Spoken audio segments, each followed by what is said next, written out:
उम्मीद करता हूँ सब लोग खैरियत से होंगे। मेरे से किसी ने पूछा कि जी ये इंटरनेशनल ईटीएफ के बारे में भी हमें बताएं। मैंने पाकिस्तानी ईटीएफ की वीडियो बनाई थी, उस पर काफ़ी लोगों ने कमेंट किया, उस पर अच्छा रिस्पांस दिया और लोगों का एक जेन्युइन इंटरेस्ट डेवलप हुआ है इंटरनेशनल ईटीएफ का। बिकॉज पाकिस्तानी ईटीएफ जो हैं वो एक तो बहुत थोड़े हैं, बहुत नए हैं, उनके पे आउट्स इतने अच्छे नहीं हैं, इतने रिलायबल पे आउट्स नहीं है। और आजकल आपको पता है कि जो मसला बना हुआ है लोगों को, वो कि एक इनकम लोगों को चाहिए स्टेबल। तो पाकिस्तानी ईटीएफ्स अनफॉर्चुनेटली वो नहीं दे पा रहे और हमें अब इंटरनेशनल ईटीएफ्स को देखना चाहिए जो कि वेल एस्टैब्लिश्ड हैं, साइज में बहुत बड़े हैं और वो मंथली यील्ड्स भी देते हैं और रिलायबली दे रहे हैं। तो लोगों ने पूछा कि जी आप इंटरनेशनल ईटीएफ को कैसे बाय करें, यील्ड्स क्या होती हैं और सारा इनका मैकेनिज्म क्या होता है। तो इसको हम देखते हैं। इंटरनेशनल ईटीएफ्स की स्पेस को अगर हम देखें तो इसमें एक चीज़ यह है कि ये बहुत बड़ी स्पेस है। इसमें हमारे पास लिटरली हज़ारों ऑप्शंस हैं ऑल ओवर द वर्ल्ड। इसमें यूरोप है, अमेरिका है, इसमें जापान है, जर्मनी है, इनके ईटीएफ्स हैं। ये सारे ईटीएफ्स मोस्टली जो है ये आई बी के आर पे ट्रेड होते हैं। आई बी के आर जो है उसकी मैं पूरी वीडियो बना चुका हूँ। इंटरेक्टिव ब्रोकर्स है, ये एक इंटरनेशनल ब्रोकर है, न्यूयॉर्क में बेस्ड है। आपको अगर इंटरनेशनल ट्रेडिंग करनी है तो आपको यहाँ पे अकाउंट बनाना पड़ेगा और इस पे जाके आप ये सारे इंटरनेशनल ईटीएफ्स को एक्सेस कर सकते हैं। इंटरनेशनल ईटीएफ्स जो मार्केट है ये बहुत बड़ी है, इसका size probably trillions of dollars में है और इसमें बहुत एक वैरायटी होती है। डिफरेंट तरह के ईटीएफ्स होते हैं। कुछ ईटीएफ्स पैसिव होते हैं जो कंपनीज में इन्वेस्ट करके उन कंपनीज का डिविडेंड लेके आपको एक इनकम रिलायबल बना के दे देते हैं। कुछ ईटीएफ्स एक्टिव होते हैं जो ट्रेड हो रहे होते हैं, एक्टिवली फंड मैनेजर उनको ट्रेड करके एक रिटर्न निकालता है जो कि रिस्की है। कुछ ईटीएफ्स जो हैं वो ट्रैक कर रहे होते हैं ब्रॉडर इंडेक्स को, जैसे वू है, वू और एसईएचजी जो है वो नैस्डैक को ट्रैक कर रहे हैं। कुछ ईटीएफ्स जो हैं वो गोल्ड की प्राइस को ट्रैक करते हैं, कुछ ईटीएफ्स क्रिप्टो की प्राइस को ट्रैक करते हैं।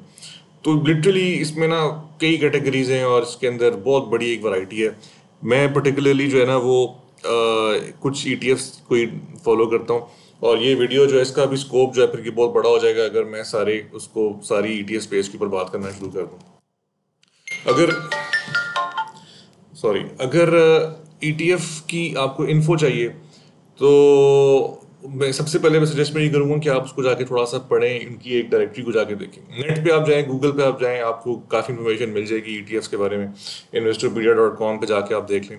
कुछ रिसोर्सेज हैं ऑनलाइन जो हैं, डायरेक्टरीज हैं जिनके ऊपर जाके आप ईटीएफ्स के बारे में देख सकते हैं कि उनकी क्या है कैटेगरीज। और मतलब सबसे अच्छा तो ट्रेडिंग व्यू है। ट्रेडिंग व्यू में आप जाएं, ईटीएफ मार्केट फंड्स में जाएं तो आपको सारी बाय कैटेगरीज नज़र आ जाते हैं ईटीएफ्स। आपको वो पूछता है कि आपको लार्जेस्ट देखना है, हाईएस्ट एयूएम ग्रोथ क्या आपने देखना है, हाईएस्ट रिटर्न वाला चाहिए और highest discount to NAV, dividend किसका है, फिर कंट्री वाइज है, एक्टिवली मैनेज है, हाईएस्ट डाइवर्सिफिकेशन कनाडा ईटीएफ। इतनी बड़ी मार्केट है कि ये आपको एक समंदर है ये बेसिकली। तो आप यहाँ पे किसी भी ईटीएफ पे जाएं और आप सिंपली जाके उस पर क्लिक करें, उसकी सारी एयूएम परफॉर्मेंस, उसकी एनएवी प्राइस, उसका यील्ड, उसकी जो है उसका एक्सपेंस रेशियो, मैं इस पर आगे जाके बात करूंगा ये क्या होता है, और इसकी जो एसेट क्लास मोस्ट इंपॉर्टेंट कि ये ईटीएफ बेसिकली पैसा कमा कहाँ से रहा है। ये इक्विटी से कमा रहा है, ये इसने टी बिल्स उठाए हुए हैं, ये पैसिव इन्वेस्टमेंट कर रहा है, ये क्या कर रहा है, तो इसका फोकस क्या है। और इसकी फिर आप हर ईटीएफ के ऊपर क्लिक करेंगे, उसकी कंपनी की वेबसाइट पर जाएं, वहाँ पे उनके पूरे डॉक्यूमेंट्स होते हैं, डेटा शीट्स होती हैं, उसको जाके देखेंगे वो क्या है। तो ये एक बहुत ही ह्यूज स्पेस है और इसके ऊपर आप ट्रेडिंग व्यू पे जाके इसको पढ़ें, आपको काफ़ी कुछ समझ आ जाएगा। तो इसमें अगर हम यील्ड की बात करें जो कि पे आउट होता है, तो यील्ड जो है ये अराउंड 1 से लेकर 15% के दरमियान होता है। 15% वाले भी हैं और 10% वाले भी हैं, 12% वाले भी हैं।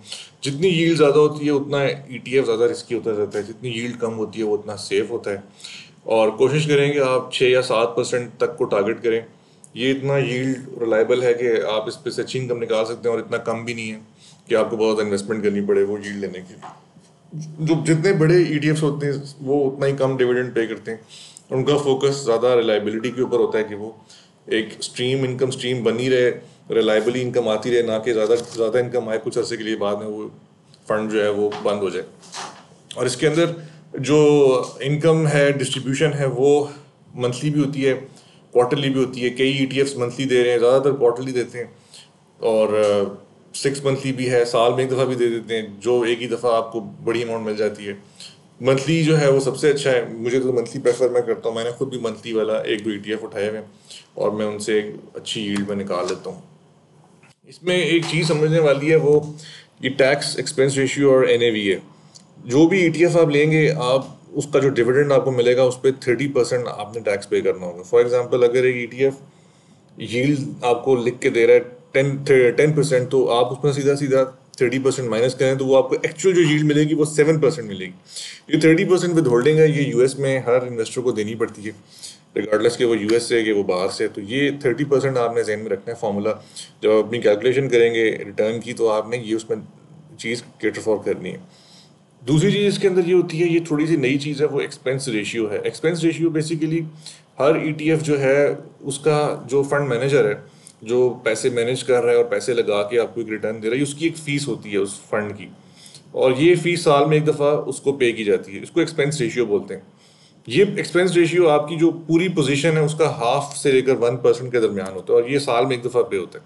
फॉर एग्जांपल, अगर ये एक हम देखें ETF, ये global x super dividend ETF है, तो इसका डेटा अगर आप देखें तो यहाँ पे एक्सपेंस रेशियो नज़र आ रहा है आपको 0.58%। ये 0.58% आपने अपनी पोजीशन का 0.5% साल में एक दफ़ा इनको पे करना होगा, और जब आप अगर आप अपनी पोजीशन को बेच देते हैं तब भी आपको पे करना पड़ेगा।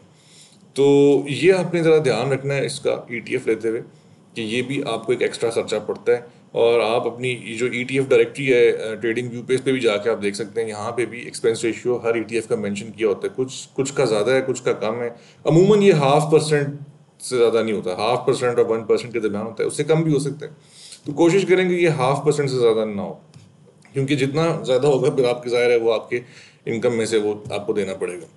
तीसरी चीज़ इसमें जो है वो NAV है। NAV बेसिकली ETF की प्राइस होती है। ETF भी है, वो भी बाइंग सेलिंग उसकी हो रही होती है, लोग उसको ट्रेड कर रहे होते हैं, तो उसकी एक प्राइस बन रही होती है, तो वो NAV, ETF की प्राइस को NAV बोलते हैं, नेट एसेट वैल्यू।